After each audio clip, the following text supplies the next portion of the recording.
Iran विरोधात युद्ध पुकारणाऱ्या Trump यांना मोठा झटका। युद्धाविरोधात अमेरिकन सैन्यातच बंडाळी माजल्याची माहिती। दहशतवाद विरोधी केंद्र प्रमुखांचाही राजीनामा, तर संघर्षात 200 सैनिक जखमी झाल्याचंही समोर।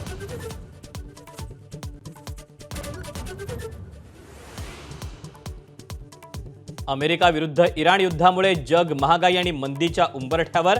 भारताचं $5 ट्रिलियन अर्थव्यवस्थेचं स्वप्न धोक्यात।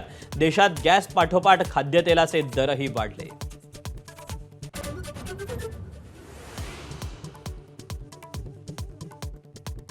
राज्यात सिलेंडरच्या काळ्या बाजाराविरोधात धडक कारवाई। 18 जणांना अटक। राज्यात पेट्रोल डिझेलचा पुरेसा साठा। भुजबळांची माहिती, तर सरकारनं चुकीची माहिती दिल्यानं लोकांच्या रांगा। विरोधकांचा आरोप।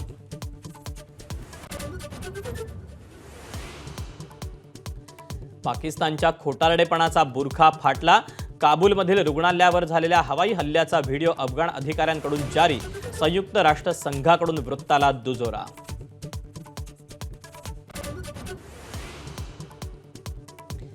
उपमुख्यमंत्री एकनाथ शिंदेंची पुन्हा एकदा दिल्लीत धाव। पंतप्रधान मोदींसोबत तब्बल 1.25 तास चर्चा।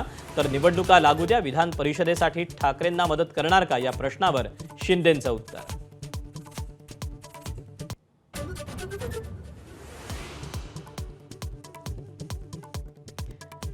उद्या 10वीचा भूगोलाचा पेपर नियोजित वेळापत्रकानुसारच होणार। सांगोल्यातील पेपर चोरीच्या घटनेनंतर बोर्डानं मागवला अहवाल, मात्र पेपरच्या वेळेत कोणताही बदल नाही।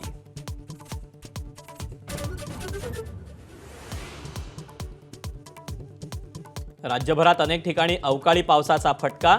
शेतीचं मोठं नुकसान। लातूर, सांगली, धाराशिवमध्ये जोरदार गारपीट।